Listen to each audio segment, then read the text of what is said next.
Welcome to this week's Tanya class. We are studying this week chapter 8 in Tanya. And this week, I'd like to just give an introduction before we go into the chapter. It'll help you understand better what the Alter Rebbe is trying to address and accomplish. And that is as follows. The goal of Kabbalah, mysticism, Tanya, is to allow us to live a peaceful, happy life, one that we have a deep, meaningful relationship with God. Now, obviously, once you have a relationship with God, a sincere relationship with God, a good relationship, everything's great. So, there are things that we do to enhance that relationship, and there are things that we do that, I'm not going to use the word kills the relationship, because kill it means like it's gone, but that diminish the relationship, weaken the relationship. Yeah. Now, obviously, it's like a seesaw. The stronger the relationship with God, more peaceful, the more happy, and the more fulfilled life you're living. So the goal is to keep the relationship with God strong, solid, and as we know, as a basis of all mysticism, very enjoyable and very happy. That is the goal. Now, obviously, as we already learned the last few weeks in Tanya, God gave us a godly soul, and the godly soul is the driving force that will keep us on track and in a healthy, strong relationship with God. God also gave us an animal soul that will try to get us off track, not because it really wants to get us off track, because it was hired by God, but the goal is to get us off track, that we should want to be on track, and the more we want to be on track, the more we work on being on track, the greater the relationship is going to be, greater than if we didn't. And deeper. And deeper, greater than if we didn't get diverted and try to get off track. So in other words, the fact that we are pushed or edged to go off track, you can look at it, oh, that's it. That means it's not meant to be. No. It's because God wants to give you some current that when you get back on track, you deal with a greater force and greater vigor. So the distractions and the challenges is not so we should get completely distracted or completely challenged. On the contrary, it's so we should find strength to come back with greater vigor. So in this week, in chapter 8, the Alter Rebbe is going to explore and analyze and create a beautiful image to show you what takes you off track, what happens when you go off track, and how you can get back on track.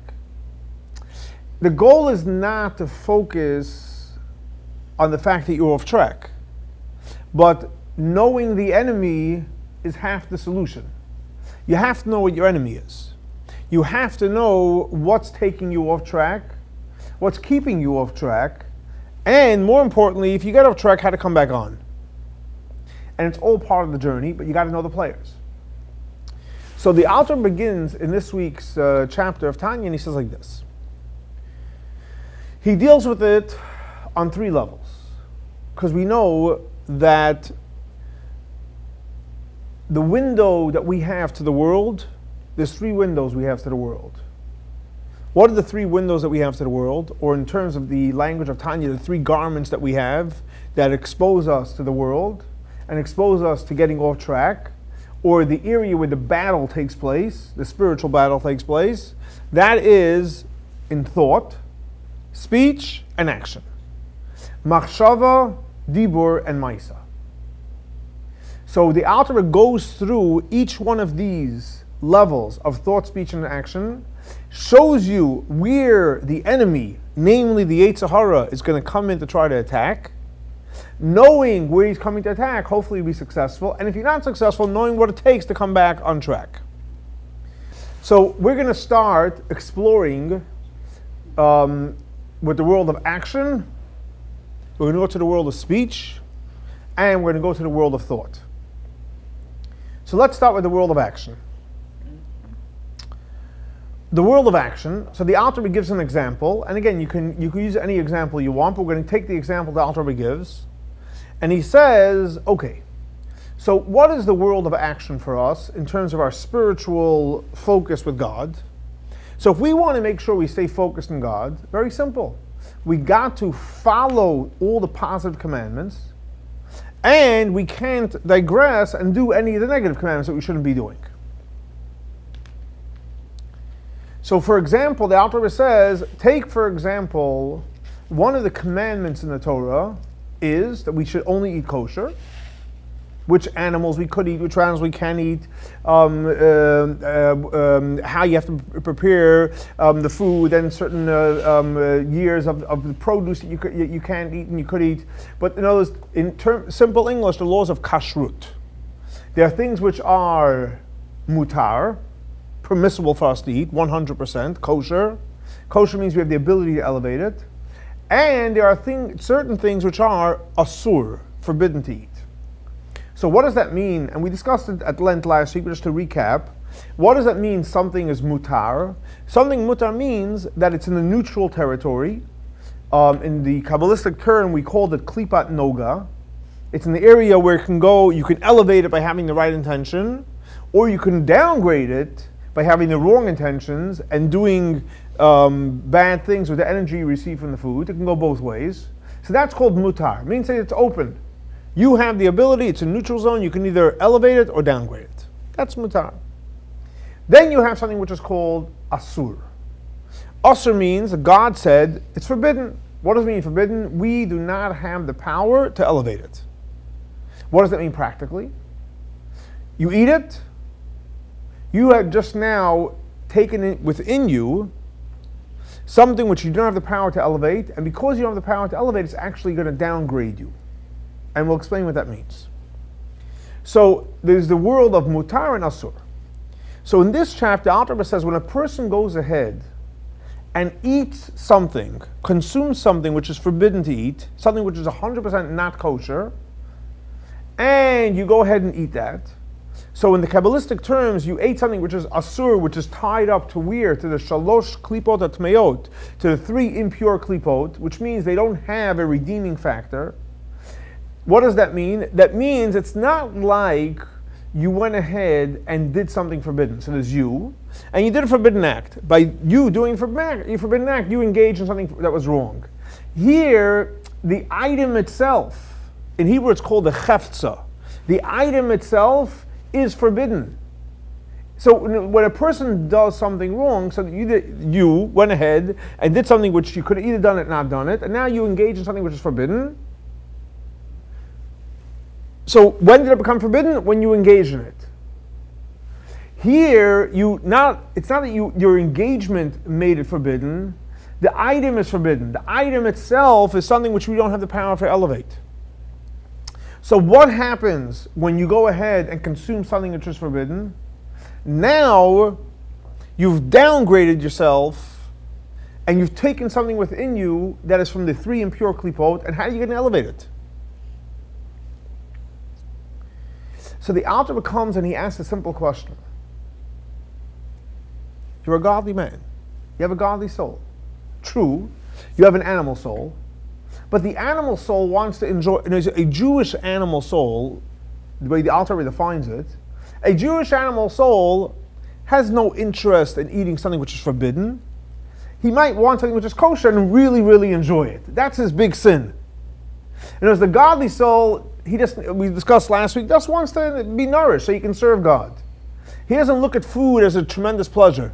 It's a function. It serves a function. It's like you need gas for your car. You fill up a tank of gas. That's the way a godly man looks at food. I need gas for my body.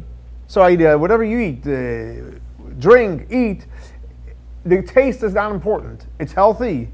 It's going to nourish me. I'll have strength to serve God, to study, do it. It's wonderful. The animal soul is not happy with that. No. What does it taste like?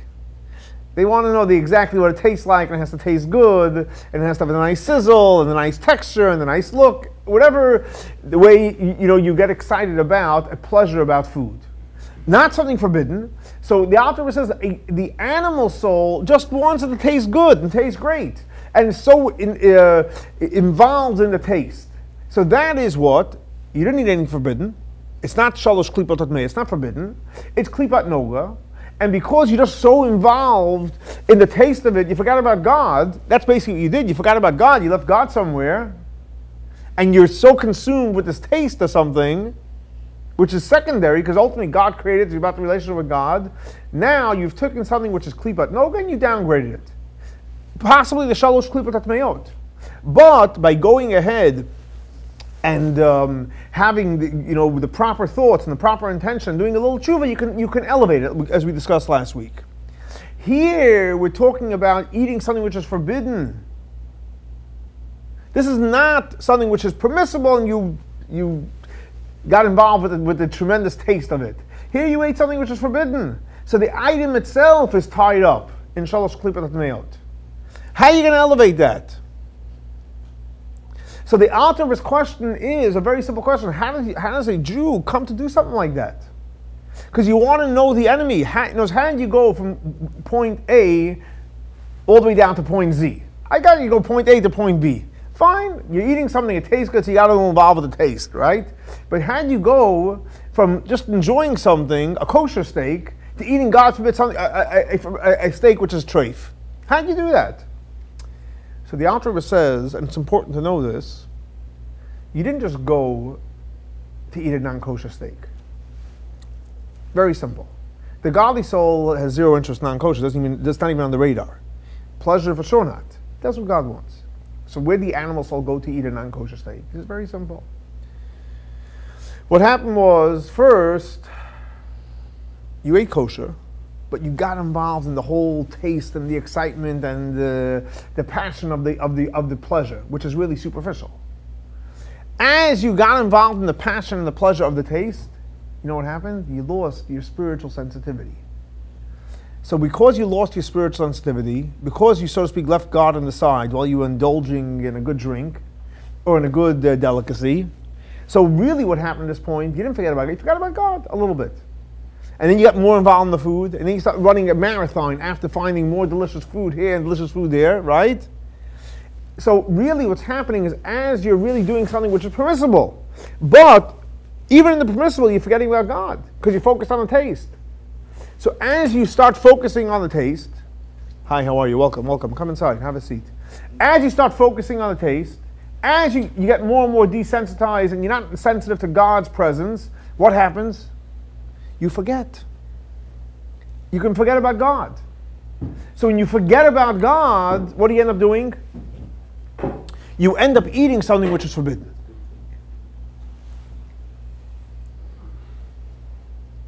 So that is one area where the Alter Rebbe explains first, in the world of action. In the world of action, where you can end up eating something which is forbidden. Not because you decide all of a sudden one day to rebel against God, but as you basically went away from having a strong relationship with God, you start to flounder away, and you eventually ended up eating something forbidden. But bottom line is, you still ate something forbidden. What happens? Before we get into to speech and thought, what happens with somebody that goes ahead and eats something forbidden? The reality is, ultimately, we're Jewish, and we have a godly soul. So we want to have back that relationship with God. So the Alter Rebbe says, ultimately, what happened now? You took something which is physically non-kosher, you consumed it, you got to clean up, you got to clean your act, you got to get back to God. But the problem is, you're so disconnected. Because why you're so disconnected? Because within you, what do you have within you? You have something which is a disconnect from God. How do you get it out of you? Yeah, how do you get back? How do you get it out of you? You have to get it out of you so you can get back to God. In other words, it's not only you have to get back to God, you have to get rid of this huge blockage that's within you. surgery, right? An enema. Spir- An enema. Spiritual surgery. So the Alter Rebbe says there's something which is called chibut hakever. We're after 120, if we make it to the 120, but let's hope. When a person passes away, and there's a funeral, and you're put into the grave, there's something which is called chibut hakever. Chibut comes from the word pouncing of the kever in the grave, where the angels come and pounce away on you. They got to get it out. You ate something which was forbidden. They literally have to, spiritually pounce it out of you. It's not pleasant. Right? Can you imagine after you die, you're trying to die in peace? Everyone's, all the nice eulogies everyone made about you, and you're trying to go, it says, Lech b'shalom, go in peace, and you want to go, you're ready to go on your journey to peace, and all of a sudden, they start pouncing on you. Right? Well, what do you want? They got to knock it out. Shouldn't have eaten that hot dog. Exactly. There you go. Bingo. But why regret it then? Stop now. Now that I know what's going to happen, I'm going to have to... Have second thoughts. Don't worry about it. Huh? Okay. So that is level one. Level one. So next time you do, and I liked what you said. Next time before you eat, God doesn't apply to anyone here. But just in case it ever happens that you think of eating something forbidden, just know what happens after 120 when you're laying in the grave and trying to go up peacefully and you're going to be pounced. It's going to happen. The Alter Rebbe writes it in Tanya. Again, the goal is not, God forbid, to tell you any scary stuff. The goal is to get you close to God and to not want to do something like that because you want to die in peace. You want to, when you're done after 120, listen, you suffered enough in this world. It's ready now. It's time to go to heaven. Okay. So that's one area in the world of action. Then there's a second area. What is that?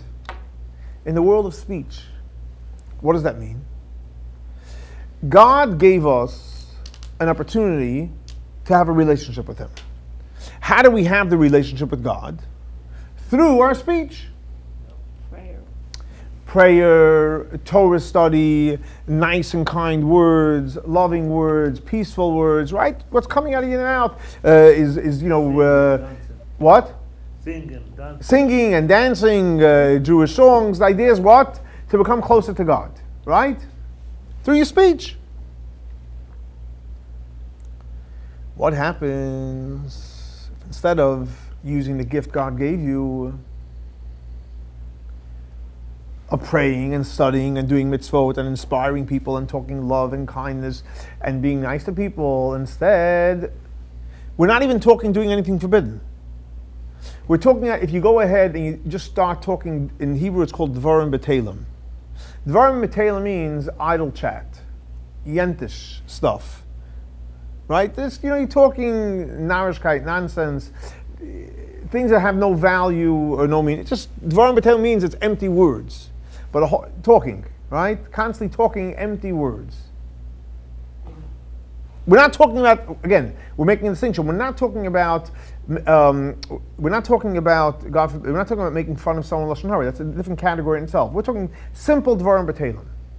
Simple dvarim b'telem, talking things which are inappropriate. Just stop, just like not classy talk. Narishkeit, cheap talk. I love Yiddish. What's the problem with that? What's the problem with that? What's the problem? Very simple. Because in the Shema, that we're obligated to say twice a day, and there's a positive commandment in there, what does it say in the Shema? It says, V'dibarta bum. You should talk about what? About Torah. So we have a positive commandment to talk about what?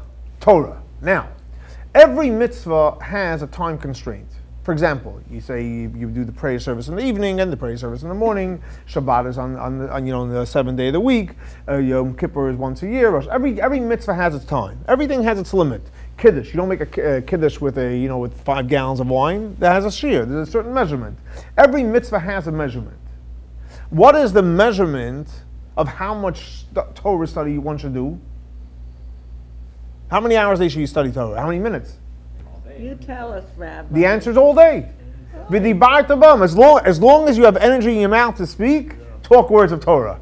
You know when you shouldn't talk words of Torah? When you just can't move your mouth. You can't move your mouth. You shouldn't be. How can you talk? As long as your mouth can move, What should you be talking? What should be coming out of you? Words of Torah. Words of Torah means learning Mishnah, learning Talmud, learning some Chumash, talking kind to somebody, talking pleasant to someone, helping somebody, inspiring somebody. Right? Anything that's godly, that's what you have an obligation to do. So if you're sitting in Stam and talking about whatever, right? The weather and the news and politics that you can't make a dent anyway in, correct? That's Dvarim B'Telem.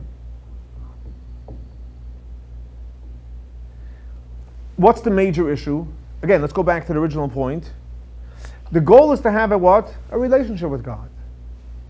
If you're talking Torah, and you're talking a mitzvot, and you're talking nice things, now, wow, so the God is coming through your mouth. What happens, the problem is when you're talking Dvarim B'Telem, the real problem is you're not talking Torah. You kill the relationship. Not totally, but for that moment, you killed it. As you talk more Dvarim B'Telem, you're basically creating a disconnect between you and God. And obviously the relationship is important. So you come after 120, it has to be cleaned up too. I don't need to scare you. I'm telling you what it says in Tanya. It's brought down in many places in mysticism. So what happens after 120? You ready for this one? Huh? Something which is what? We don't know if we want to live to be 120 now. Live now, good life. I know, after you study this Tanya, it gives you like a perspective on how you should plan for your future. So what happens after 120? There's something which is called Kaf Hakela. What's Kaf Hakela? Kaf Hakela is like this. You ever, when you were younger, maybe even now, you ever play slingshot? Mm-hmm. You take a rock, right, something hard, you take a rubber band, and you're standing here, you pull it back, slings all the way over there, right? So let's say you're sitting here, half a mile away, your friend is sitting there. What do you call it? Slingshot. Your friend gets it from the other side, wherever he is, picks it up, right, slings it over. Now, who's having fun? You and your friend. Now, how do you think the rock feels? Right? Now, can you imagine the rock was you? That's what Kaf Hakela is. That's what the angels are going to do at 120? Don't give false. That's Who wants to live to be 120? why. So don't talk Dvarim B'Telem. Talk words of Torah. You won't have an issue. What? Say, is there any other religions I can convert to? I may be in trouble. It's the best religion. We're giving you the answers. We're giving you the tip. We're telling you how to live your life. We're giving you how to live. We're giving you the cheat sheet, right? Oh yeah. Here we go. So that was what? That was Your speech. That was speech. Mm-hmm. Speech. Now it's thought. No, we're not finished with speech. That was part A of speech. Part A is what? If you're talking Dvarim B'Telem. Means some chit-chat. You didn't do anything bad yet. But what happens if not only you're not learning Torah, or talking mitzvot, or talking kindness, and fine, you're not talking just idle chat, but now you start sitting and making fun of people. No one ever does that, right? We all always speak nice about other people, but you start talking derogatory about someone else, or even about yourself. You start making fun, and the other person gets, embarrassed. Or you talk Lashon Hara. Lashon Hara means talking about other people. There's a whole lot of halachot about Lashon Hara. But Lashon Hara is talking about other people, even by the way, even if you're talking good about other people. Gossip. Gossip. One and gossip. So now, see, when you're talking chit-chat, not the end of the world, you'll get the slingshot, but you can manage, right? Here, you're actually talking Lashon Hara. You're making fun of somebody else. You're gossiping. What's the real issue? The real issue is you created a disconnect. Instead of spending time with God and with godly things, what are you busy with? Talking about somebody else. What's godly about that? Nothing. Not only is it not godly, you're actually downgrading yourself into, as we said before, shalosh klipot hatmeot. What happens now when you come to heaven? You got really dirty. Certain times if you get like a shirt that gets dirty, you can take a little water, you can wash it off. But sometimes you have to put it into the washing machine, right? And depending on what type of clothes it is, it either goes on the hot cycle or the cold cycle. So in heaven, there's something which is called Gehenom, right? Gehenom is hell. Gehenom, what does hell mean? There's two types of hell, by the way. There is hell of fire and hell of snow. Florida is the fire and New York is the snow. Right? Huh? But bring it up a few notches. Probably more than a few notches, right? So what is it? What is Gehenom Shalesh? That's where you go into purgatory. I mean, where it burns. It's on the fire. The fire is on. Hell, it's burning. You burn it. You got to burn it out. You sat and made fun of people. You sat and gossiped. I mean, how are you going to get it out of you? God gave you a pure soul that was beautiful, pure, and clean and clear. You went ahead and you didn't study Torah. You gossiped. You did all the other stuff that you shouldn't be doing, right? So what happens now? You have to go to Gehenom, and they got to clean it up. I mean, you have to get it out of your system. So here, you ready for the details? When does one get hell of fire and one of snow? Snow means really freezing cold. Like in New York, apparently it's pretty cold. Much colder than that. So very simple. God gave us 248 positive commandments and 365 negative commandments. Right? Now, God says don't do this, and God says do this. So you have 365 ways to disconnect from God, and you have 248 ways to connect to God. And you can keep on doing it multiple times over and over again. Now, what happens is like this. When you go ahead, and God says don't do this, whatever that, and there's 365, so you can go through the list, and you go ahead and you go do it, that takes a fire from you. I'm going to go ahead and I'm going to do what I shouldn't be doing. When you go to do something you shouldn't be doing, that you're doing it from fire. I don't care, I'm going to do it anyway. That you didn't do it cold-bloodedly. You don't cold-bloodedly transgress a negative commandment. You usually do it with some kind of passion. I'm going to do it anyway, right? That's fire. The fire is going. What kind of fire? To not to listen to God. You have a fire not to listen to God. So what kind of hell do you need there? Midah connected midah. You need fire to burn you out. You had the burning desire not to listen, so they're going to burn you out. What happens in a positive commandment? You're supposed to do this mitzvah, right? You have 240 and you don't do it. So you didn't do it with a passion, you're not doing it. You could be lazy, you know what I mean? Not doing a positive act comes from a coldness, not from a hotness. From a hot, you'll actually do something negative. But you'll do it from lack of warmth, which is really you're cold. So what happens? God says, "Oh, you want to be cold? I'll teach you what cold is." And you go through hell, which is really, really cold.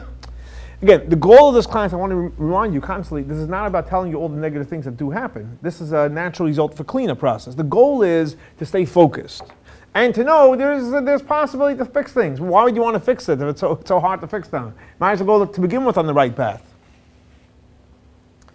Okay. Would you say that the fire purifies? Sure. The goal of all this stuff, Chibur Kever, what happens in the grave, and Kafakel, the slingshot, and the hell of fire, and water, and cold, the goal is not to hurt you. The goal is to take out the junk, to take out the part that had a disconnect, and by burning out the disconnect, or whatever you do to get rid of the disconnect, you'll be able to be once again reunited with God. It's not punishment, it's purification. Purification, absolutely. Okay. Yes, purification.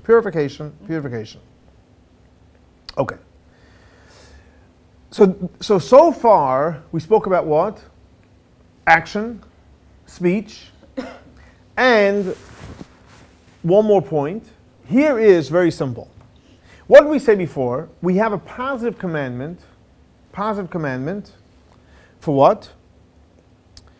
To be the Bar Tabam, to study Torah constantly.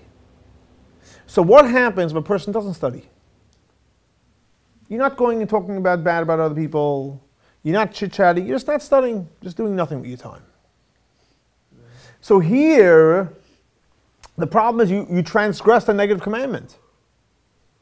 And you're not studying Torah.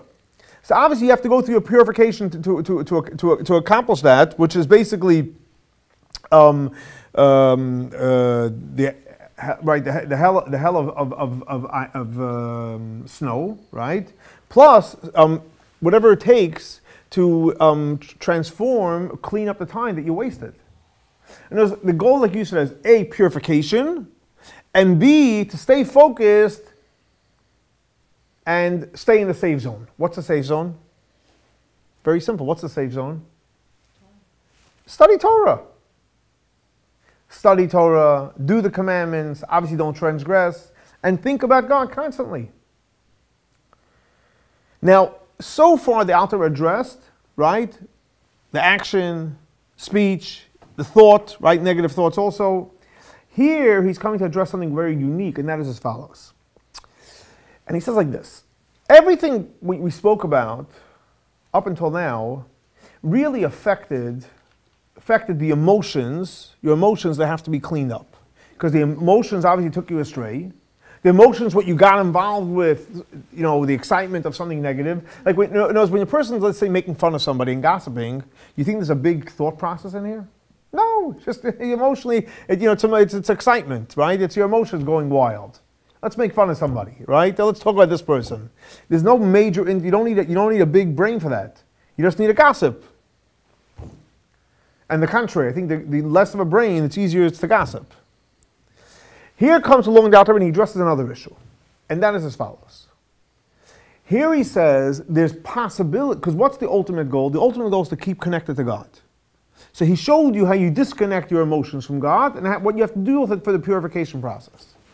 Here he deals with a different issue where there's times you can actually contaminate and desensitize your intellect. Your intellect that shouldn't be focused on God. And that's pretty intense. Why? Because till now you affect the emotions fine, but at least the mind was focused on God. Or not disconnected from God. Consciously or subconsciously. That is when you start studying different religion, different philosophy, different sciences, because these are all brain stuff.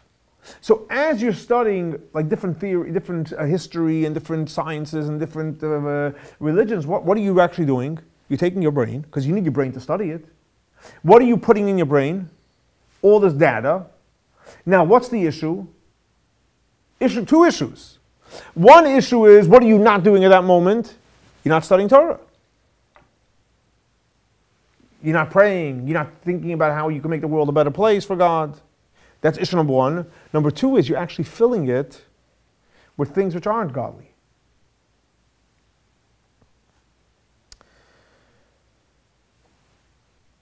And that, the Alter says, that could be the worst part that you can do to corrupt yourself, because there's something which is called Kedusha, which is holiness. Holiness means that God is there. In this type of wisdom, everything comes from God, but it doesn't come from the holy part of God. It comes from, obviously, an external part of God. Everything ultimately comes from God. Now, there is one exception. Let's say a person says, listen, I need to earn a livelihood.